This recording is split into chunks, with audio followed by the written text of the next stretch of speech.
78 ଅଧ୍ୟାୟରେ ଆମେ ଅଧ୍ୟୟନ କରିବା ପାଇଁ ଯିବା ପ୍ରସଙ୍ଗ ହଉଛି ଏକତା ନଷ୍ଟ ହୁଏ କିପରି। ଏକତା ନଷ୍ଟ ହୁଏ କିପରି ବା ଏକତା କିପରି ନଷ୍ଟ ହୁଏ। ମଣ୍ଡଳୀ ମଧ୍ୟରେ, ସେବା ମଧ୍ୟରେ, ପରିବାର ମଧ୍ୟରେ ଏକତା କିପରି ନଷ୍ଟ ହୁଏ। এই দিন ମାନଙ୍କରେ ଆମେ এই ବିଷୟର ଘୋର ଅଭାବ ଆମେ ଦେଖୁଛୁ। ଆମେ ବାଇବଲରୁ ହିଁ ଧ୍ୟାନ କରି ଦେଖିବା ଯେ ଏକତା ନଷ୍ଟ କିପରି ହୁଏ। ମୁଁ ଆପଣଙ୍କ ସମ୍ମୁଖ ରଖିବା ପାଇଁ ଚାହେଁ এই ବିଷୟ ଗୁଡାକ ଆମମାନଙ୍କର ପରିବାରରେ, ମଣ୍ଡଳୀରେ, ସମାଜରେ ଏକତାକୁ ନଷ୍ଟ କରିଥାଏ। ପ୍ରଥମ ବିଷୟ ହେଉଛି ପରସ୍ପର ମଧ୍ୟରେ ପ୍ରେମର ଅଭାବ।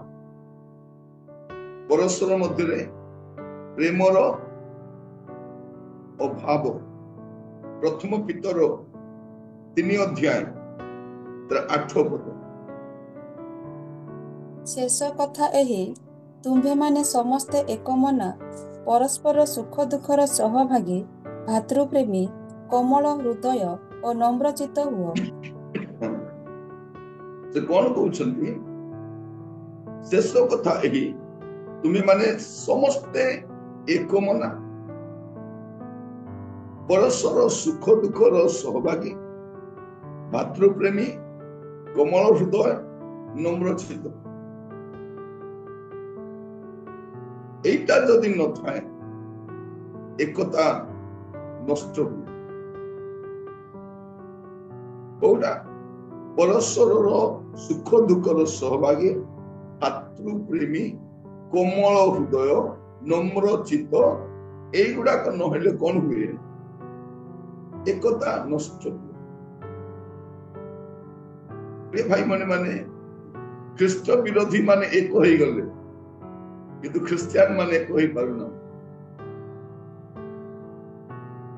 ତାଙ୍କୁ ଯେତେବେଳେ ଡାକିଲେ ସମସ୍ତେ ଏକ ହେଇଯାଉଛନ୍ତି। ଅନେକ ଜାତି, ଅନେକ ଧର୍ମ, ଅନେକ ଭାଷା, ଅନେକ ପାର୍ଥକ୍ୟତା ଅଛି, ତଥାପି ସେମାନେ ଏକ ହେଇଯାଉଛନ୍ତି। ଆମେ ଏକ ଈଶ୍ୱର, ଏକ ଆତ୍ମା, ଏକ ବାପ୍ତିସ୍ମ। ଗାଇଲା ବେଳେ ବି ଗାଉଛୁ ଏକ ଶରୀରରେ ଆମେ ସଂଯୁକ୍ତ କରି, କିନ୍ତୁ ଏକ ହେଇପାରୁନି। ଆମ ଭିତରେ ଏତେ ପାର୍ଥକ୍ୟ ଦେଖାଯାଉଛି। ତାର ମୂଳ କାରଣ କଣ? ପରସ୍ପର ମଧ୍ୟରେ ଯୋଉ ପ୍ରେମର ଅଭାବ। ଆପଣ ଦେଖିବେ 4 ପର୍ବ 8 ପଦ, ସେ ପ୍ରଥମ ପିତର 4 ପର୍ବ 8 ପଦ। ବିଶେଷରେ ପ୍ରଗାଢ଼ ପ୍ରେମରେ ପରସ୍ପରକୁ ପ୍ରେମ କରୁଥାଅ, କାରଣ ପ୍ରେମ ବହୁଳ ପାପ ଆଚ୍ଛାଦନ କରେ। କଣ ଲେଖା ଅଛି? ପ୍ରଗାଢ଼ ପ୍ରେମରେ, ପ୍ରଗାଢ଼ ପ୍ରେମରେ ପରସ୍ପରକୁ ପ୍ରେମ କରୁଥାଅ, କାରଣ ପ୍ରେମ ବହୁଳ ପାପ ଆଚ୍ଛାଦନ, ଅଳ୍ପ ପାପ ନୁହେଁ। এই ପ୍ରେମଟା ଆମମାନଙ୍କ ମଧ୍ୟରେ ଧୀରେ ଧୀରେ ତିକ୍ତତା ବଢି ବଢି ବଢି ବଢି ଚାଲିଛି। ଯେତେବେଳେ ସୁଯୋଗ ମିଳିବ ଯାହା ବିଷୟରେ କହିବା ପାଇଁ, ଆମେ କହିବା ପାଇଁ ପଶ୍ଚାତ୍ପଦ ହେଉନା।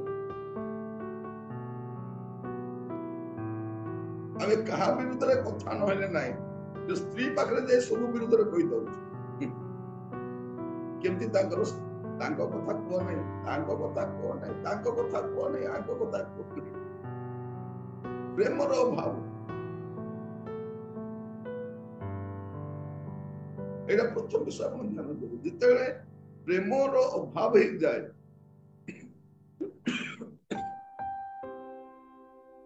একতা নষ্ট ହୁଏ। একতা নষ্ট। ଆଉ ଦ୍ୱିତୀୟ ବିଷୟ, ହିତୋପଦେଶ 13 ପର୍ବ ତାର 10 ପଦ। ହିତୋପଦେଶ 13 ତାର 10। ଅହଙ୍କାରରୁ କେବଳ କଳି ଉତ୍ପନ୍ନ ହୁଏ, ମାତ୍ର ସୁପରାମର୍ଶ ଗ୍ରାହକ ଠାରେ ଜ୍ଞାନ ଅଛି। ଅହଙ୍କାର ରୁ କଣ ଉତ୍ପନ୍ନ ହୁଏ? କଳି। କଳି କି କଳି? କଳି ଉତ୍ପନ୍ନ ହୁଏ। ଅହଙ୍କାର ରୁ କେବଳ କଳି ଉତ୍ପନ୍ନ ହୁଏ, ଆଉ କିଛି ନାହିଁ।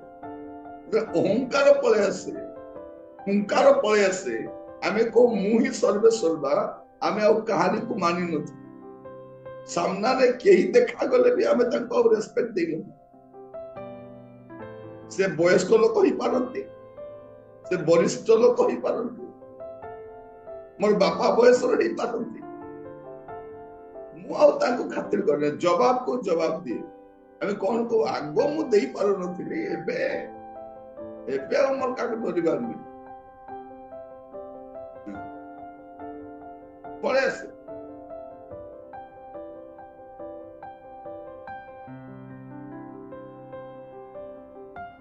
ଅହଙ୍କାର ତ ଆସିବେ। ଅହଙ୍କାର କଣ କରେ? କଳି ଉତ୍ପନ୍ନ କରେ। ଆଉ ଏ ଅହଙ୍କାର ଟା କେତେବେଳେ ଆସିଯାଏ ଜଣା ପଡେନି। ଘମଣ୍ଡ ଘମଣ୍ଡ ବୋଲି କୁହନ୍ତି, ଏଟା କେତେବେଳେ ଆସେ ଆମ ଜୀବନରେ ଜଣା ବି ପଡେନି। ଧୀରେ ପଶି ଆସିଥାଏ, ଆସିଲା ପରେ ଆଉ କାହାରିକୁ ଆମେ ମାନି ନଥାଉ।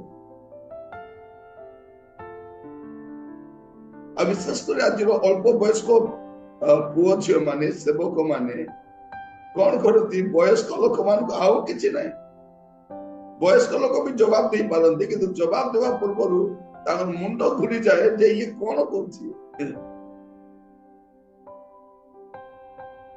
ଆମକୁ ଯେଉଁମାନେ କଥା କହିବାକୁ ଶିଖାଇଛନ୍ତି ସେମାନେ କହିପାରିବେ ନା ନାହିଁ? କହିପାରିବେ, କିନ୍ତୁ ସେମାନେ କୁହନ୍ତି ନାହିଁ। ଏଇଥିପାଇଁ ସେମାନେ ଛାନିଆ ହେଇଯାଆନ୍ତି, ପ୍ରଥମରେ ଘବରା ହେଇଯାଆନ୍ତି। କେମିତି ହେଲା? ଅହଙ୍କାର। ଗୋଟେ ଛୋଟ ବୟସର ସେବକ ତା ବାପା ବୟସର ସେବକକୁ ପୁରା ମୁଁ ତୋର ଜବାବ ଦଉଛି, ମୁଁ ତୋର ଜବାବ ଦଉଛି। ପଚାରିଲି, ବାବରେ କଣ ଏମିତି ହଉଛି? ଅଙ୍କଲ, ଆଗ ମୁଁ ସହି ଯାଉଥିଲି, ଏବେ ନାହିଁ। ଏବେ ପ୍ରଭୁ ମତେ ବ୍ୟବହାର କଲେଣି, ଏବେ ପ୍ରଭୁ ତ ତତେ ବ୍ୟବହାର କଲେଣି, ଯେ ଏବେ କିଏ ବ୍ୟବହାର କରୁଛି? ତ ଏବେ ତତେ କିଏ ବ୍ୟବହାର କରୁଛି? ଏବେ ତ ଶୈତାନ ବ୍ୟବହାର କରୁଛି। ତ କଣ ଲେଖାଯାଉଛି ଏଠି? ଅହଙ୍କାର। ତା ପୂର୍ବରୁ ଆମେ ଦେଖିଲୁ, ଯଦି ପ୍ରେମ ନାହିଁ ଏକତା ନଷ୍ଟ ହବ। ଅହଙ୍କାର କଳି କଳି ଉତ୍ପନ୍ନ ହୁଏ। ବେଳେ ବେଳେ ଆସିଯାଏ ସେ। ପ୍ରଭୁ ଆମମାନଙ୍କୁ ଅନୁଗ୍ରହ କରନ୍ତୁ ଯେ ଆମେ ପ୍ରତ୍ୟେକ ଜାଣିବା ଦରକାର ଏକତା। ଆଜିର ସମୟରେ ମଣ୍ଡଳୀରେ, ପରିବାରରେ ଘୋର ଅଭାବ ଦେଖାଯାଉଛି, ଘୋର ଅଭାବ। ଆମେ ଲାଷ୍ଟରେ କହିଛୁ ତୁମେ ନଥିଲେ କଣ ହେଲା? ଥରେ ଜଣଙ୍କ ଘରକୁ ଯାଇଥିଲୁ, ସେ ଗାଳି କଲା ଆଉ ରାସ୍ତା ଦେଖାଇଦେଲା, ଏଠି ରାସ୍ତା ଅଛି, ତୁମେ ଯାଇପାରିବନି। ଆମେ ଜାଣିନୁ କି ସେ ରାସ୍ତା ଦେଇ ତ ଆସିଥିଲୁ। ତମ ଇଚ୍ଛା ହେଲେ ତୁମେ କୁଆଡେ ଯାଉଛ, ଯାଅ ଗଲ। ଅହଙ୍କାର ଆସିଲେ। ଦ୍ୱିତୀୟ ବିଷୟ, ଏକତା ଆଜି ସମୟ ନାହିଁ। ୟୁନିୟନ ଅଛି କି ୟୁନିଟି ନାହିଁ। ଆପଣ ଦେଖିବେ ୟୁନିୟନ ବହୁତ ଅଛି, ୟୁନିଟି ନାହିଁ।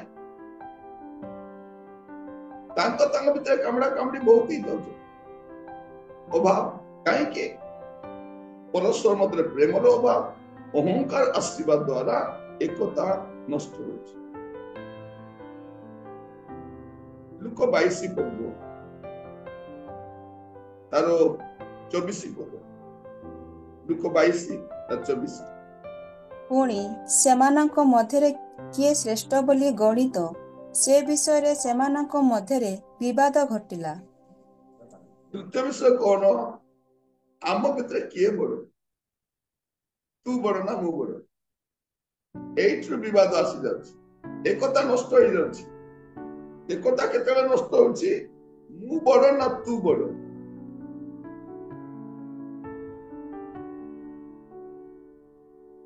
এইটা ଆସି ଯାଇଛି।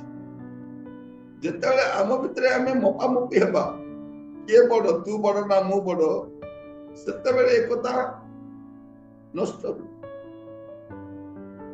ୟା ଭିତରେ କିଏ ବଡ, କିଏ ବଡ, ଏମାନେ ସମସ୍ତେ ଦରକାର। ଦରକାର ନା ନାହିଁ? ଇଏ ବି ଦରକାର। ଇଏ ମୋଟୁ ହେଇପାରେ, ଇଏ ପତଳୁ ହେଇପାରେ, ଏ ଦି ଜଣ ନିହାତି ଦରକାର ନା ନାହିଁ? ଏ ମୋଟୁ ବି ଦରକାର। ଆଜିକାଲି ୟାର ବେଶୀ ଦରକାର ପଡୁନାହିଁ, କିନ୍ତୁ ୟାର ବିନା କିଛି କାମ ହୁଏନି। ଇଏ ବି ଦରକାର, ଇଏ ବି ଦରକାର, ସବୁ ଦରକାର। ସାନ ବଡ ଅଛି, କିନ୍ତୁ ସବୁ ଗୋଟେ ବି ଦରକାର ଅଛି।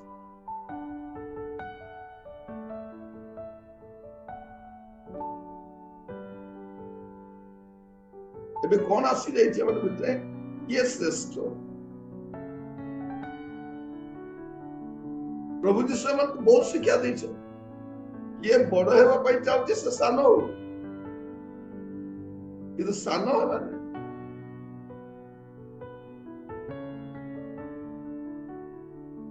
ଏଠି ଆମେ ଦେଖୁ କିଏ ଶ୍ରେଷ୍ଠ ଆସିଗଲା ପରେ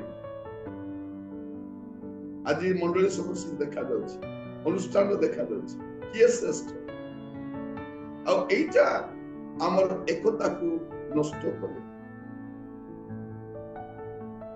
ପ୍ରଥମ କରନ୍ଥୀୟ 12 ପର୍ବ 25 ପଦ। ପ୍ରଥମ କରନ୍ଥୀୟ 12 ପର୍ବ 25 ପଦ।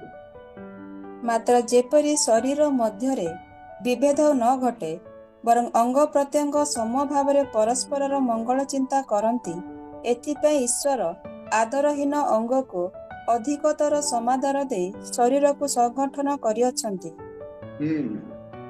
କଣ କରିଛନ୍ତି? ମାତ୍ର ଯେପରି ଶରୀର ମଧ୍ୟରେ ବିଭେଦ ନ ଘଟେ, ବରଂ ଅଙ୍ଗ ପ୍ରତ୍ୟଙ୍ଗ ସମଭାବରେ ପରସ୍ପର ମଙ୍ଗଳ ଚିନ୍ତା କରନ୍ତି। এটা কোন ଅନ୍ୟର ପ୍ରାଧାନ୍ୟତାକୁ, ଅନ୍ୟର ଉପସ୍ଥିତିକୁ ଚିହ୍ନି ନ ପାରିବା ଦ୍ୱାରା, କଣ ଅନ୍ୟର ପ୍ରାଧାନ୍ୟତା ଆଉ ଉପସ୍ଥିତିକୁ, ତାର ପ୍ରେଜେନ୍ସକୁ ଚିହ୍ନି ନ ପାରିବା ଦ୍ୱାରା ଏକତା ନଷ୍ଟ ହୁଏ। ତାର ପ୍ରାଧାନ୍ୟତାକୁ ବୁଝିବାର ଅଛି, ତାର ଉପସ୍ଥିତିଟା କେତେ ଦରକାର। ଆଜିକାଲି ଦେଖିବେ ଅନେକ ଘର ଗୁଡାକ ମୁରବୀ ବିହୀନ ଘର ହେଇଯାଇଛି। ବାପା ମାକୁ ତୋଡି ଦେଇକି ପିଲାମାନେ ଗିନି ବଜାଉଛନ୍ତି। ଘର ଯେତେ ବଡ ହେଲେ ମଧ୍ୟ ସେଠି, ମୁଁ ଗୋଟେ ଚର୍ଚ୍ଚରେ ଯାଇଥିଲି, ସମସ୍ତେ ଯୁବା ହେଲା, ବୟସ୍କ ଲୋକ କେହି ନାହାନ୍ତି। ଡିକନ ବି ଯୁବାଟା, ପାଳକ ବି ଯୁବା, ୱାର୍ସିପ ଲିଡର ଯୁବା, ସେକ୍ରେଟାରୀ ଯୁବା, ସବୁ। ମୁଁ ପଚାରିଲି ଏ ବୁଢା ମାନେ କୁଆଡେ ଗଲେ? ତୋଡ଼ିଦେଲୁ ଆଜ୍ଞା ସମସ୍ତଙ୍କୁ, ମିଠା ହେଲେ ଆସ, ନହେଲେ ନାହିଁ ବୋଲି କହିଦେଲୁ। ସବୁବେଳେ ଖାଲି କରେକ୍ସନ କରିବେ, ସବୁବେଳେ ଖାଲି ରକ୍ତ କରିବେ, ସବୁବେଳେ ଏଇଟା ମନା କରିବେ। କହିଲୁ ତମମାନେ ଯଦି ଥିଲେ ସେବା ହେଇପାରିବନି, ତମମାନେ ଚାଲ। ବୁଢା ମାନେ ମୁହଁ ଫୁଲେଇକି ଆସୁନାହାନ୍ତି ବୋଲି। ମୁଁ ପଚାରିଲି ତମମାନେ ଅଛି ନା ନାଇଁ ମୁଣ୍ଡରେ, ନା ଡବା ଖାଲି ହେଇଗଲା? ପ୍ରିୟ ଭାଇ ଭଉଣୀ ମାନେ, ପ୍ରଭୁ କାହିଁକି ପ୍ରାଚୀନ ମାନଙ୍କୁ ରଖିଛନ୍ତି? ଉତ୍ତମ ପରାମର୍ଶ ଦେବା ପାଇଁ, ଅଭିଜ୍ଞତାର କଥା ହେବା ପାଇଁ, ପକ୍ୱ କେତେ ସଭାଜନକ। ତୁମେ ସେମାନଙ୍କ ଉପସ୍ଥିତିକୁ କାହିଁକି ବୁଝିପାରୁନ? ତାପରେ ମୁଁ କହିଲି, ଦେଖ, ତୁମର ଜ୍ଞାନ ଥାଇପାରେ, ତାଙ୍କ ପାଖରେ ଅଭିଜ୍ଞତା ଅଛି। ଜ୍ଞାନ ଆଉ ଅଭିଜ୍ଞତା ଯେତେବେଳେ ମିଶିଯାଏ, ମିରାକଲ ହେଇଯାଏ। ସେଥିପାଇଁ ମଣ୍ଡଳୀରେ ଆଡଭାଇଜର ମାନେ କିଏ ଥାନ୍ତି? ବୟସ୍କ ଲୋକମାନେ ଥାନ୍ତି। ସେଇଥିପାଇଁ ପ୍ରାଚୀନ ମାନଙ୍କୁ ରଖାଯାଇଛି। ପରିବାରରେ ଦେଖନ୍ତୁ, ଆମେ କେତେ ଘାଣ୍ଟି ହେଉଥାଉ। ବାପା ମାକୁ ଟିକେ ପଦେ କଥା କହି ପଚାରିଦେଲେ, ଏମିତି କରିଦେ ବାପା, ଏଇଟା ସେମିତି କଲେ ଏମିତି ହେଇଯିବ, ହେଇଯିବ। ଏଇଟା ସେମାନେ ଅଭିଜ୍ଞତା ମଧ୍ୟ ଦେଇ ଯାଇଛନ୍ତି।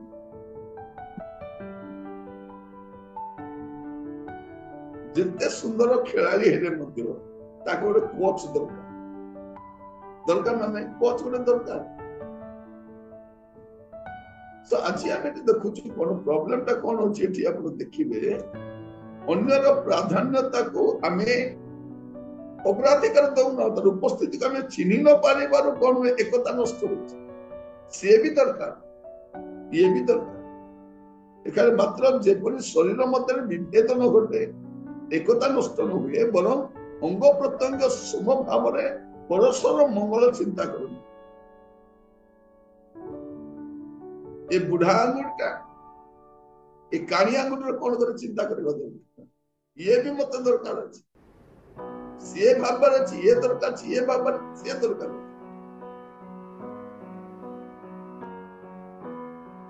ଏଥିପାଇଁ ଈଶ୍ୱର ଆଦରହୀନ ଅଙ୍ଗକୁ ଅଧିକତର ସମାଦର ଦେଇ ଶରୀରକୁ ସଂଗଠନ କରିଅଛନ୍ତି। ଏଇଟା ପ୍ରଭୁଙ୍କର ସୃଷ୍ଟି। ସେ ଏକତା ନଷ୍ଟ ହଉଛି। ଧ୍ୟାନ ଦେବେ ଆଜିର ସମୟରେ ଅନେକ ମଣ୍ଡଳୀ, ଅନେକ ଅନୁଷ୍ଠାନ, ଅନେକ ସେବା କାର୍ଯ୍ୟରେ ଏଇଟା ସମସ୍ୟା।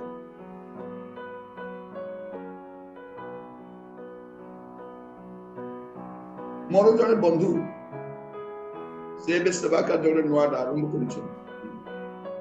ଯୁବା ଲୋକ, ରକ୍ତ ଗରମ ଅଛି, ନିଜେ ଚଲେଇଛନ୍ତି ବାହାରିକି।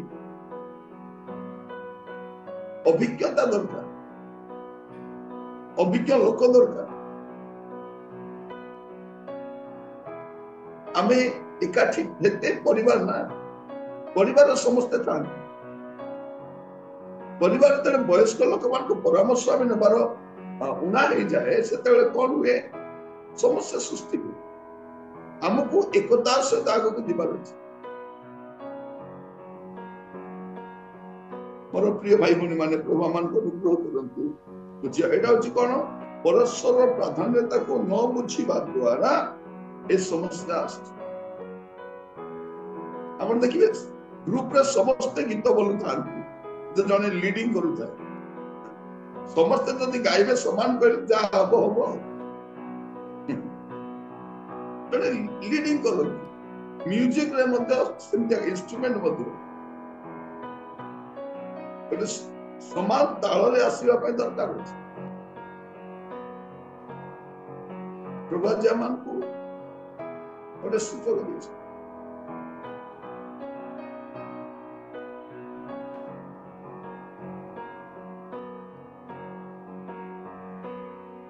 ପଞ୍ଚମ ବିଷୟ,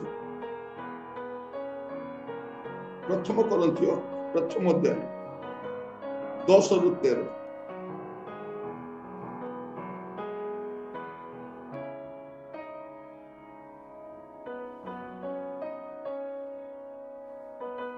ପ୍ରଥମ କରନ୍ଥୀୟ ପ୍ରଥମ ଅଧ୍ୟାୟ 10-13 ପର୍ଯ୍ୟନ୍ତ।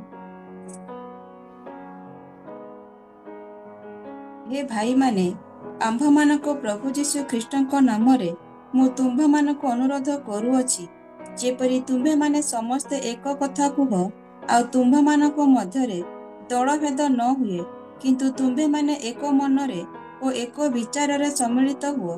କାରଣ ହେ ମୋହର ଭାଇମାନେ, ଖ୍ଲୋଇଙ୍କ ପରି ଜନଙ୍କଠାରୁ ତୁମ୍ଭମାନଙ୍କ ସମ୍ବନ୍ଧରେ ମୋ ନିକଟରେ ଏହା ପ୍ରକାଶ ପାଇଅଛି ଯେ ତୁମ୍ଭମାନଙ୍କ ମଧ୍ୟରେ ବାଦ ବିବାଦ ଅଛି। ମୋ କଥାର ଭାବ ଏହି, ତୁମ୍ଭମାନଙ୍କ ମଧ୍ୟରୁ କେହି କେହି କହନ୍ତି ମୁଁ ପାଉଲଙ୍କର, କେହି କେହି କହନ୍ତି ମୁଁ ଆପୋଲଙ୍କର, କେହି କେହି କହନ୍ତି ମୁଁ କେଫାଙ୍କର, ଆଉ କେହି କେହି କହନ୍ତି ମୁଁ ଖ୍ରୀଷ୍ଟଙ୍କର।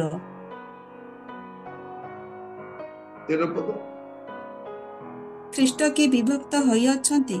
ତୁମ୍ଭମାନଙ୍କ ନିମନ୍ତେ କି ପାଉଲ କ୍ରୁଶରେ ହତ ହୋଇଥିଲା, କିମ୍ବା ତୁମ୍ଭେମାନେ କି ପାଉଲ ନାମରେ ବାପ୍ତିଜିତ ହୋଇଥିଲ? ଏଇଠି ଦେଖନ୍ତୁ, ପାଉଲଙ୍କର ମୁଣ୍ଡ ଗରମ ହେଇଯାଇଛି। ସେ ସିଧାସଳଖ କଥା କହୁଛନ୍ତି। ଏକତା କେମିତି ନଷ୍ଟ ହୁଏ? ଯେତେବେଳେ ଦଳ ଭେଦ ଆଉ ମତ ପାର୍ଥକ୍ୟ ଆସେ।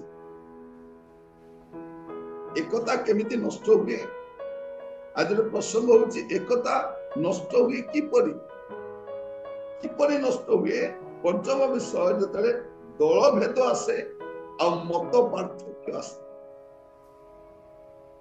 ଦଳଭେଦ ଆସିଲେ ମଧ୍ୟ, ମତ ପାର୍ଥକ୍ୟ ଆସିଲେ ମଧ୍ୟ ଆମକୁ ଏକାଠି ରହିବାର ଅଛି। ଭାଙ୍ଗିବା ବହୁତ ସହଜ, ସହଜ ନା ନାହିଁ? ଏବେ ଆମ ଦେଶରେ ଗୋଟେ ବାବା ଅଛି, ବୁଲଡୋଜର ବାବା।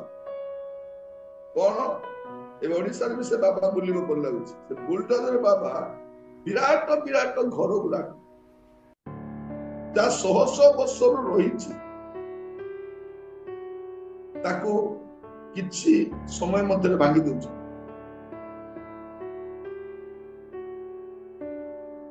ଭାଙ୍ଗିବାଟା ବହୁତ ସହଜ, ତାକୁ ବଞ୍ଚେଇକି ରଖିବା, ଗଛ କାଟିବା ବହୁତ ସହଜ, ସହଜ ନା ନାହିଁ?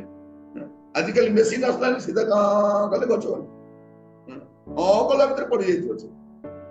ମେସିନ ଲଗାଇକି କଟା ଅଛି, ଆଉ କୁରାଡି ଦରକାର ନାହିଁ ଲଗାଇବା ପାଇଁ। ସେ ଗଛ ବଢିବା ପାଇଁ ଅନେକ 200 ବର୍ଷ 300 ବର୍ଷର ଗଛ ଗୁଡାକ 10-15 ମିନିଟ ପଡିଯାଏ।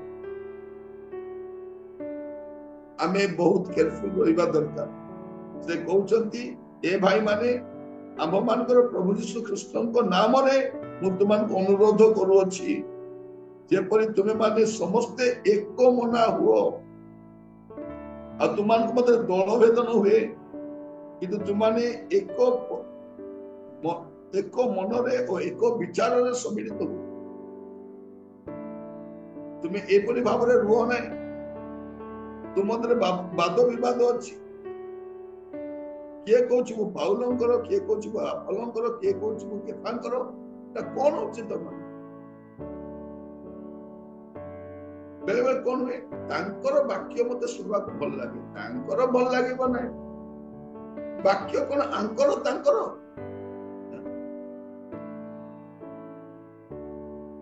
ଧରି ନିଅନ୍ତୁ, ଅମିର ଭାଇ ବାକ୍ୟ ଦଉଛି, ମତେ ପସନ୍ଦ ନାହିଁ। କେବଳ ଭାଇଙ୍କର ବାକ୍ୟ ବି ମତେ ପସନ୍ଦ ନାହିଁ। ମତେ ଜେନା ଆଜ୍ଞାଙ୍କର ବାକ୍ୟ ଦଉଛି। ମୁଁ ଯୋଉଦିନ ଜେନା ଆଜ୍ଞା ବାକ୍ୟ ଦେବେ, ସେଦିନ ପୁରା ଆଜିର ବାକ୍ୟ ଥିଲା। ଇଏ ମାନେ ମୋର କହିବାର ଉଦ୍ଦେଶ୍ୟ କଣ, ଏ 3 ଜଣ ଯାକ ପ୍ରଭୁଙ୍କର ବାକ୍ୟ ହିଁ କୁହନ୍ତି।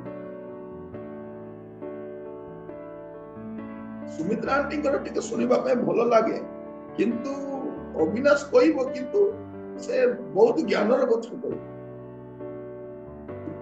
କିନ୍ତୁ ଆଉ ମତେ ଟିକେ କାହାର ଭଲ ଲାଗିଲା ଭଳିଆ ଲାଗୁନାହିଁ। ମତେ ଟିକେ ଅମନର ବାକ୍ୟ ବେଳେ ବେଳେ ଶୁଣିବା ପାଇଁ ଭଲ ଲାଗିବ ହେଲା। ଯଦି ଏମିତି ଯୋସେଫ ଭାଇ କଣ କହିବେ ବୁଝିବି ହବ ନାହିଁ। ସମସ୍ତେ ବାକ୍ୟ ଏକା କୁହନ୍ତି। ମୋର ମୁଣ୍ଡ ଭିତରେ ଗୋଟେ ପୋକ ପଶି ଯାଇଛି, ମୁଁ ଏମାନଙ୍କୁ ଡିଫରେନ୍ସ କରିବାଟା ଆରମ୍ଭ କରୁଛି। ଆପଣ ଦେଖିବେ, ଯିଏ ବି ବାକ୍ୟ କୁହନ୍ତୁ, ଆପଣ ଯଦି ଧ୍ୟାନ ଦେଇ ବସିକି ଶୁଣିବେ, ଆପଣ କିଛି ପାଇଯିବେ। ପାଇଯିବେ ନା ନାହିଁ? ପାଇବେ।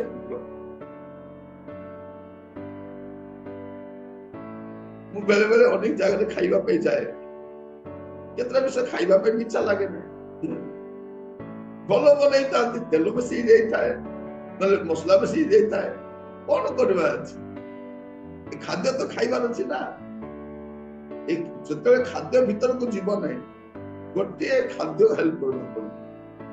କଞ୍ଚା ମରିଚ, କଞ୍ଚା ଲଙ୍କା, ଏଟା ଗୋଟେ ପରିବା। ସେଟା କଞ୍ଚା ଲଙ୍କାଟା କଣ? କଞ୍ଚା ଲଙ୍କାଟା ପରିବାଟା, ଗ୍ରୀନ ଭେଜିଟେବୁଲ। ମୁଁ ତାକୁ ନିଏ। ମଝିରେ ଗୋଟେ ଜାଗାରେ ଯାଇଥିଲି, 2ଟା କଞ୍ଚା ଲଙ୍କା ନେଲେ। ଆଜ୍ଞା ଆଜି କଣ 2ଟା? ମୁଁ କହିଲି ଏଟା ଅସମର ବନ୍ଧୁ, ଯେତେବେଳେ କିଛି କାମ ଦେବ ନା, ଇଏ କାମରେ ଆସିବ।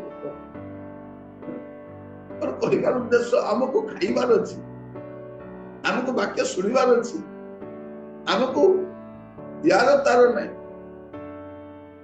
ମୁଁ ଅନେକ ଜାଗାରେ ଯାଇଛି, ବାକ୍ୟ ଯେତେବେଳେ ମୁଁ ଶୁଣେ, ଏତେ ଭଲ ଲାଗେ। ମୁଁ ବସି ଭାବେ, ଏ ଭାଇ ଏତେ ସୁନ୍ଦର କେମିତି ବୁଝାଉଛନ୍ତି। ପାଠ ବେଶୀ ପଢି ନାହାନ୍ତି, କିନ୍ତୁ ବାକ୍ୟ କେମିତି ବୁଝାଉଛନ୍ତି। ପ୍ରଭୁ ପ୍ରତ୍ୟେକଙ୍କୁ ଦାନ ଦେଇଛନ୍ତି, ଆତ୍ମିକ ଦାନ ଦେଇଛନ୍ତି। ଆମେ କାହାରିକୁ ଉପେକ୍ଷା କରିପାରିବା ନାହିଁ। ହୁଏତ କିଏ ଗୀତ ଗାଇବା ସମୟରେ ତା ସ୍ୱର ଭଲ ନଥାଇପାରେ, କିନ୍ତୁ ଭାବଟା ତ ଅଛି। ଆପଣ ସ୍ୱରରେ ଯାଆନ୍ତୁ ନାହିଁ, ଭାବରେ ଯାଆନ୍ତୁ। ମୁଁ ବି ଗାଏ, मु गाइले कुकुर बोबेला भलिया थाए किंतु मु मोर दुनिया रे मस्त थाए मु गाए मु आनंद अनुभव करू मोर कहवा उद्देश्य कोन आपण जेतेबेले आम मध्य आसी जाए ए दल भेद मत पार्थक्य आसी जाए सेतेबेले कोन हुए ए समस्या सृष्टि हुए। मार्क 9 पर्व के मस्त खोलिबे मार्क 9 पर्व तार 38 रु 40 मार्क 9 38 रु 40 जोहन ताहांको कहिले हे गुरु आम्भ मानक दलरे नथिबा जणको आपणको नामरे भूत छड़ेबार देखिलु आउ से आम्भ मानक दलरे नथिबारु ताहाको मना कलु। यीशु कहिले ताहाको मना करो नाही कारण मो नामरे शक्तिर कार्य करी हठात मोहर पुष्चा करि पारिबो एपरि लोक केही नाही कारण जे आम्भ मानकर विपक्ष नुहे से आम्भ मानकर सपक्ष।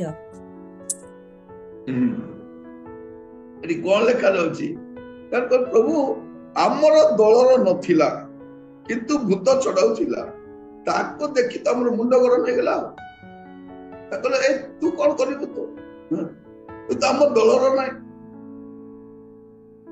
ताको मना करा जाउची।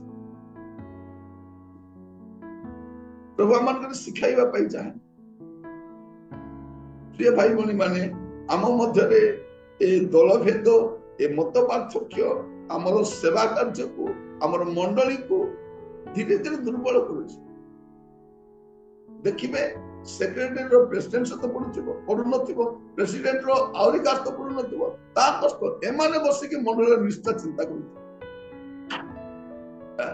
देखिला बेल को कहा सहित कहार संपर्क नथिबो कहा सहित कहार पड़ुनथिबो किंतु आसिकी प्रभु आपण को नाम ने हम एकाठी हिछु गंडगोल हेबा पे बोलला आरंभ करिवे प्रार्थना रे आरंभ का प्रार्थना तरे गरो मंडली रे एमिति आलोचना आरंभ हैला पालक आगे को डाकिले आगे टिक आसी आपण प्रार्थना कर दियो प्रार्थना करी बाइबल पढ़ी टिक गीत भीतर बोले तापर को लागे आपण जानतो आगे एबे हमर मीटिंग आरंभ हो बोल कहीं पालक जदी बसिबे हेबो नै सिथि तापर से पालक आगे देखाइला हमर आगे कोआरे नै हमर कमिटी मीटिंग चलिस त आपण बसिना कहले नाइ नाइ मते पठेई देले आपण जानतो हमें कॉल करले आपण आसीबे शेष प्रार्थना आशीर्वाद करियो ता भीतर जा हो भाषा बाहरुची अभद्र भाव रे कथा बार्ता होचंती कार चिंता करछते मनरे निष्ठा एकता नाही पाउलो कहउछत तुम भीतर कोन एम्ति के लोक नाही जे तुमे थाना को जाउछो कोर्ट को जाउछो कचेरी को जाउछो छोट छोट विषय भी नहीं कि घरे बसी कोन आलोचना करी हेबो नै भाई भाई विरुद्ध रे कोर्ट को जीवर आवश्यक कोन बसिबो भाई सहित कथा बार्ता भाई रे कोन एटा एई पारिबो ना नहीं पारिबो जोटा हाथ रे छिनिबो तक बे खोडा कांगी दरकार जो कामटा हाथ रे हे जीवो ताको खोडा धरिबार कोन आवश्यक मोर प्रिय भाई बनी माने आम मध्य कौन ये जो दल भेद ए मत पार्थक्य आमर एकता को नष्ट करुछि प्रार्थना करंतु शैतान रो सबुठार बड़ खेल ए दिन मान के देखुछि सेवा कार्य से भीतर प्रवेश करबा दरकार नै मत भेद मत पार्थक्य दल भेद सृष्टि कले ऑटोमेटिक हमें भांगी जी ईश्वर को राज्य विरुद्ध रे हमें बुझी पारुना केमिति हमें नष्ट हे जाउछु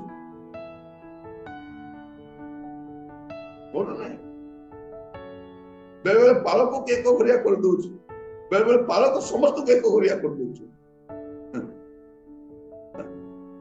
समस्या बेले बेले एकता एकता बजाय रखिबार अछि और षष्ठ विषय गलातियो 3 पर्व 28 पद गलातियो 3 पर्व 28 पद जिहुदी की ग्रीक दास के स्वाधीन पुरुष के स्त्री तुम्भ मानक मध्यरे किछि रही प्रभेद नाही कारण ख्रीष्ट जीशुंक ठारे तुम्भे माने एक हां कोन षष्ठ विषय ख्रीष्टंक ठारे आमे माने एक हो एहा न बुझीबा द्वारा एकता नष्ट हो we are one in Christ आमे ख्रीष्टंक ठारे एक किछि पार्थक्य नाही अनुष्ठान रे कौन थाए प्रेसिडेंट सेक्रेटरी थांती प्रभु को पाखरे प्रेसिडेंट सेक्रेटरी न थांती कि मंडली रे आपण बड़ ही पारंती किंतु प्रभु को ठारे समस्त समान अटु यहूदी की ग्रीक दास की स्वाधीन पुरुष की स्त्री तुमान को मतलब किछि ही प्रभेद नहीं कारण ख्रीष्ट यीशु को ठारे तुमान एक एटा बुझिबार असुविधा हेबा द्वारा आम मध्य एकता नष्ट होउछि आमे एक we are one in Christ एटा जदि बुझिबा पई कष्ट हेबो आम भितर एकता नष्ट हेबो किछि पार्थक्य प्रिय भाई भौणी माने अनख्रिस्टान मानकर समस्या कोन अनेक जाति अछि गोटे धर्म रे अनेक जाति अनेक धर्म मिछि गोटे धर्म सेवा करूछि ताको भितर पार्थक्य केते चलि किंतु सेमाने कहि जाउछन सेमाने कहि एबे गाँ रे गोटे मीटिंग थिला तू जाइथि से गाँ रे गोटे साइड आ गोटे साइड तक केबे पड़िबन पूरा मारपीट गोटे मंदिर थिला झगड़ा ही दुईटा मंदिर कर देले ये मंदिर लोक सेठी जिबे से माने इति आसीबे कास तो दिया नहीं कथा बार्ता नहीं किंतु एबे गोटे पूजा तांगर आसीथिला सब झंडा धरी गोटे लुगा पिंदी के सब डेउछु गाँ लोक छानिया आगे हम केबे देखि नथिले मान केमति हबार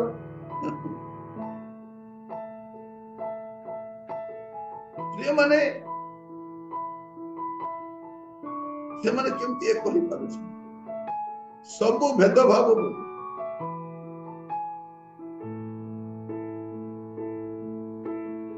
आमे खाली बाहागर समय गाउछु आस आस आमे एक होइबा मान अभिमान सब भूली कि एक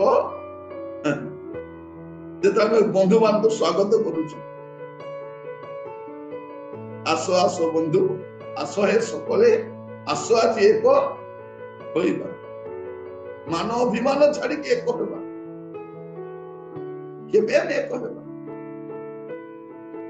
मोर प्रिय भाई बोली माने ख्रीष्ट ठारे आमे एक अटू एहा बुझिबार हमर कमी जाए सेते बेले एकता नष्ट हुए आमे एक अटू ख्रीष्ट ठारे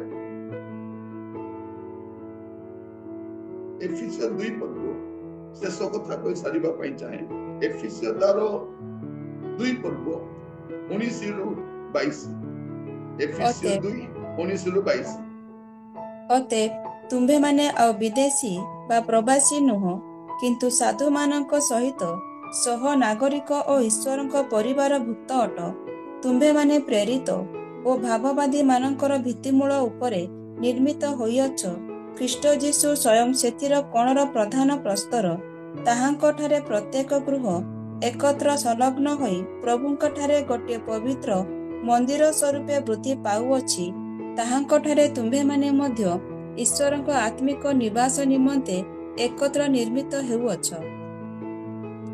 कोन पई एको हमें रहिबा दरकार आमे एबे आ विदेशी की प्रवासी नु आमे सह नागरिक अटू ईश्वरकर परिवार भुक्त अटू आमे गोटिए नौकार यात्री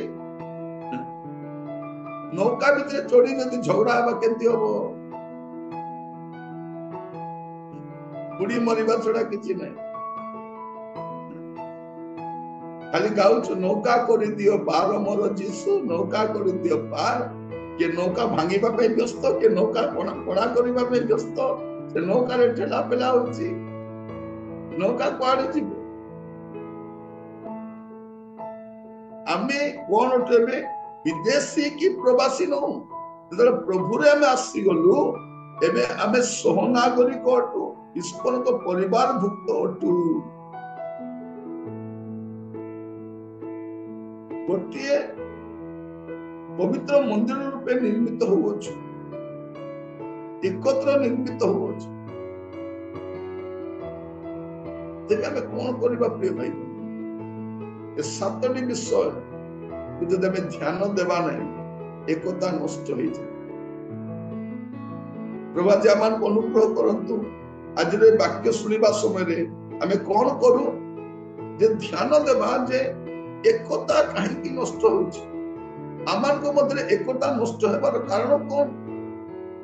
ଆମମାନଙ୍କ ମଧ୍ୟରେ ପ୍ରଥମ ହଉଛି ପ୍ରେମର ଅଭାବ, ଦ୍ୱିତୀୟରେ ଅହଙ୍କାର ଆସିଯାଉଛି, କିଏ ଶ୍ରେଷ୍ଠ ଏଇଟା ଆସିଗଲା ମନରେ। ଆମେ ଅନ୍ୟର ପ୍ରାଧାନ୍ୟତାକୁ, ତାର ଉପସ୍ଥିତିକୁ ଆମେ ଚିହ୍ନି ପାରୁନାହୁଁ। ଦଳଭେଦ, ମତ ପାର୍ଥକ୍ୟ ଆସିଯାଇଛି। ଆମେ ଖ୍ରୀଷ୍ଟଙ୍କ ଠାରେ ଏକ, ଏଇଟା ବୁଝିବା ପାଇଁ ଆମକୁ କଷ୍ଟ ଅଛି। ଆଉ କଣ? ଆମେ ବିଦେଶୀ ପ୍ରବାସୀ ନୁହଁ, ଆମେ ସହ ନାଗରିକ ଅଟୁ, ଈଶ୍ୱରଙ୍କ ପରିବାରଭୁକ୍ତ ଅଟୁ, ଗୋଟିଏ ପରିବାର ଅଟୁ। ଆଉ ଏଇଟା ବୁଝିବା ପାଇଁ ଅସୁବିଧା ହେଲେ ଏକତା ନଷ୍ଟ ହଉଛି। ଗୋଟେ ମଣ୍ଡଳୀ ଆଉ ଗୋଟେ ମଣ୍ଡଳୀ ସହିତ ପଡୁନାହିଁ। ଅନୁଷ୍ଠାନ ମଧ୍ୟରେ ମତ ପାର୍ଥକ୍ୟ, ସେବକ ମାନଙ୍କ ମଧ୍ୟରେ ଏକତା ନାହିଁ। ପ୍ରିୟ ଭାଇ ଭଉଣୀ ମାନେ, ଆମର ଦେଶ ଏତେ ଭାବରେ ଏଇ ଦିନ ମାନଙ୍କରେ ଖଣ୍ଡ ବିଖଣ୍ଡିତ ହଉଛି, ପ୍ରତିଦିନ ଆମେ ଦେଖିପାରୁଛୁ। ଏତେ ତିକ୍ତତା ନେଇ ଆମେ କେମିତି ବଞ୍ଚିବା ଗୋଟେ ଦେଶରେ? ବହୁତ ଆଶ୍ଚର୍ଯ୍ୟ ଲାଗୁଛି, ବହୁତ ଆଶ୍ଚର୍ଯ୍ୟ। ଏଇ କାହାଣୀକୁ ଆମେ ଗ୍ରହଣ କରୁନା, ବରଦାସ୍ତ କରୁନା। ତିକ୍ତତା ବଢି ଚାଲିଛି, ଘୃଣା ବଢି ଚାଲିଛି। ଆଗାମୀ ସମୟରେ ଦେଶର ଅବସ୍ଥା କଣ ହବ ଆମେ ଜାଣିନୁ। ମଣ୍ଡଳୀ ମଧ୍ୟରେ ସୁଦ୍ଧା ସେଇ ପ୍ରକାର ଗୋଟେ ତିକ୍ତତା ବଢି ଚାଲିଛି, ସେବକ ମାନଙ୍କ ମଧ୍ୟରେ, ପରିବାର ମଧ୍ୟରେ। ପ୍ରଭୁ ମାନଙ୍କୁ ଅନୁଗ୍ରହ କରୁ, କାରଣ ଏ ତିକ୍ତତା ବଢି ବଢି ଗଲା ପରେ କାହାର ଲାଭରେ ଆସେ ନାହିଁ। ଏ ତିକ୍ତତା କିଛି କାମରେ ଆସେନି।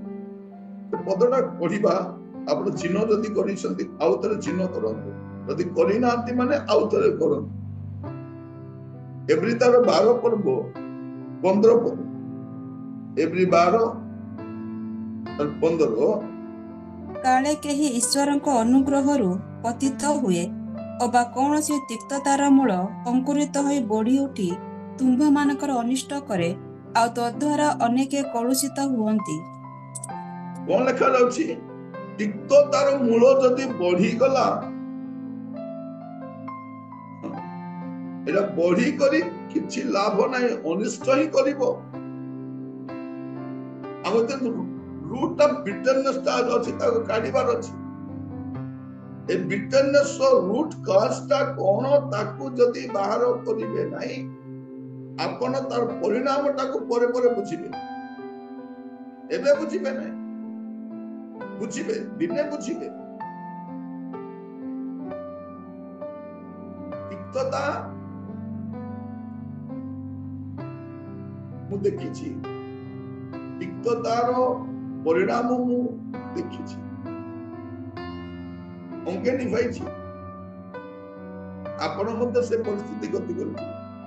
ଯେତେବେଳେ ଭିତରେ ତିକ୍ତତା ଆସିଯାଏ, ବଢିକି କେବଳ ଅନିଷ୍ଟ କରେ ଆଉ ଅନେକଙ୍କୁ ପ୍ରଭାବିତ କରେ।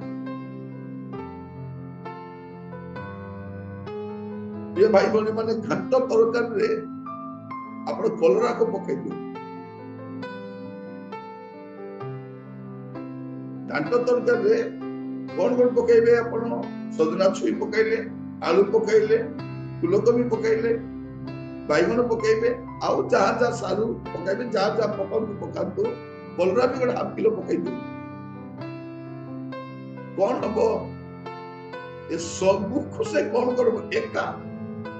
ଏକା ଗୋଟେ ତିକ୍ତ ଥିବା ଲୋକ ଆସିଗଲା ମାନେ ସେ କଣ କରିବ? ସମସ୍ତଙ୍କୁ ତିକ୍ତ କରିଦେବ। ମାନେ ଭାଇ ଭଉଣୀ, ପରିବାର, ବନ୍ଧୁବର୍ଗ ମଧ୍ୟରେ ତିକ୍ତତା ପୁରା ମାଡି ଚାଲିବ। ଅଲରେଡି ତ ଟିକେ ଟିକେ ଅଛି ନା ଭିତରେ, ସମସ୍ତଙ୍କ ଭିତରେ ଅଲରେଡି ଟିକେ ଟିକେ ତିକ୍ତତା ଅଛି। ସେ ଆସିଲା ପରେ କଣ ହେଇଯିବ? ସବୁ ସମାଧାନ ହେଇଯିବ, ସମସ୍ତଙ୍କୁ ତିକ୍ତ କରିଦେବ। ଆପଣ କେୟାରଫୁଲ ରହିବା ଦରକାର। ସେଇଥିପାଇଁ କଲରାକୁ କଣ କରାଯାଏ? ଅଲଗା ତାକୁ ଅଲଗା ଭଜାଯାଏ, ଆଉ ବେଶୀ ହେଲେ ଗୁଡ ବି ପକାଯାଏ। ଆଉ ତାକୁ ଆଗ ଖାଇ ଖତମ କରିଦେବେ ସବୁ। କେତେବେଳେ ଦେଖିବେ ପ୍ରଥମରେ ଭାତ ଖାଇବା ସହ ପ୍ରଥମରେ କଲରାକୁ ଘାଣ୍ଟି ଆଗ ଖାଇ ସାରି ଦିଅନ୍ତି, ପରେ ବଳକା କେତେବେଳେ ଟିକେ ଟିକେ ଖାଉଥାନ୍ତି, ଆଉ କେତେବେଳେ ଜମା ପସନ୍ଦ କରନ୍ତି।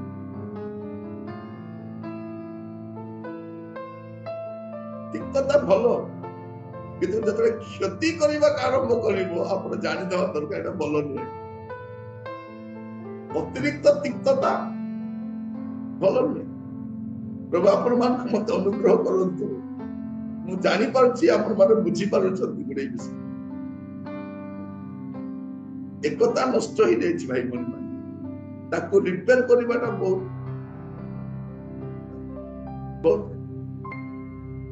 ଘର ବନେଇବାଟା ସହଜ, ରିପେୟାର କରିବାଟା ବହୁତ କଷ୍ଟ ଥାଏ। ସେତେ ମିସ୍ତ୍ରୀ ମାନେ କଣ କହନ୍ତି, ଆଜ୍ଞା ଏଇଟା ଭାଙ୍ଗି ଦିଅନ୍ତୁ, ଆଜ୍ଞା ଭାଙ୍ଗି ଦିଅନ୍ତୁ। ଆଉ କଣ ଆମେ କଣ କରୁ, ନାଇଁ ନାଇଁ ଏଟା ବାପାଙ୍କର ଘର, ଏଟା ପୈତୃକ ଘର, ଆଜ୍ଞା ବହୁତ କ୍ରେକ୍ ହେଇଗଲାଣି। ଆଜି ବାକ୍ୟ ଶୁଣିବା ସମୟରେ ଆମେ ପ୍ରତ୍ୟେକ ପ୍ରାର୍ଥନାର ସହିତ ଏ ବାକ୍ୟକୁ ଆପଣାର କରୁ, କାରଣ ଏଇଟା ଆମର ଏକତାକୁ ନଷ୍ଟ କରେ। ପ୍ରାର୍ଥନା କରିବୁ। ଅନୁଗ୍ରହକାରୀ ପିତା ପରମେଶ୍ୱର, ଆମେ ଆପଣଙ୍କୁ ଧନ୍ୟବାଦ ଦଉଛୁ। ଆପଣ ବାକ୍ୟ ଦ୍ୱାରା ଆମମାନଙ୍କ ସହିତ କଥା ହେଇଛନ୍ତି। ପ୍ରତ୍ୟେକଙ୍କୁ ଆପଣଙ୍କ ବଳବନ୍ତ ସ୍ଥିତିରେ ରଖିଲି ପ୍ରଭୁ। ଆମମାନଙ୍କ ମଧ୍ୟରେ ଯେପରି ତିକ୍ତତାର ମୂଳ ନ ବଢେ, ଆମେ ଏକତା ଭଙ୍ଗ କରିବା ପରିବର୍ତ୍ତେ ଏକତାକୁ ବଜାୟ ରଖିପାରିବୁ, ଏକତା ସୃଷ୍ଟି କରିପାରିବୁ। ଆମମାନଙ୍କୁ ଅନୁଗ୍ରହ କରିବୁ। ଯୋଉଥିପାଇଁ ଆମମାନଙ୍କ ମଧ୍ୟରେ ଏକତା ନଷ୍ଟ ହଉଛି ତା ବୁଝିବା ପାଇଁ ସାହାଯ୍ୟ। ଖ୍ରୀଷ୍ଟଙ୍କ ଠାରେ ଆମେ ଏକ ସହ ନାଗରିକ ଅଟୁ, ସହ ଉତ୍ତରାଧିକାରୀ ଅଟୁ, ଈଶ୍ୱରଙ୍କର ପରିବାରଭୁକ୍ତ ଅଟୁ। ଏହା ବୁଝି ପରସ୍ପରଙ୍କ ସହିତ ପ୍ରେମରେ ରହିବା ପାଇଁ ସାହାଯ୍ୟ କରୁ, ପରସ୍ପରକୁ ଗ୍ରହଣ କରିବା ପାଇଁ ସାହାଯ୍ୟ କରୁ। ଅନୁଗ୍ରହ କର। ପ୍ରତ୍ୟେକଙ୍କୁ ଆପଣ ହସ୍ତ ରଖିଲି ପ୍ରଭୁ। ପ୍ରାର୍ଥନା ଶୁଣିଥିବାରୁ ଧନ୍ୟବାଦ ଦେଇ ପ୍ରାର୍ଥନାଟି ମୋର ପ୍ରାଣର ପ୍ରିୟ ଯୀଶୁଙ୍କ ନାମରେ ମାଗିଲି, ଆମେନ୍। ଯେତେବେଳେ ପିତା ଈଶ୍ୱରଙ୍କ ପ୍ରେମ, ପ୍ରଭୁ ଯୀଶୁ ଖ୍ରୀଷ୍ଟଙ୍କର ଅନୁଗ୍ରହ, ପବିତ୍ର ଆତ୍ମା ପରମେଶ୍ୱରଙ୍କର ଶାନ୍ତି, ଶକ୍ତି, ସହଭାଗିତା, ଚେତନା, ପରାମର୍ଶ ଯୀଶୁ ଖ୍ରୀଷ୍ଟଙ୍କୁ ମେଘମାଳାରେ ସାକ୍ଷାତ କରିବା ପର୍ଯ୍ୟନ୍ତ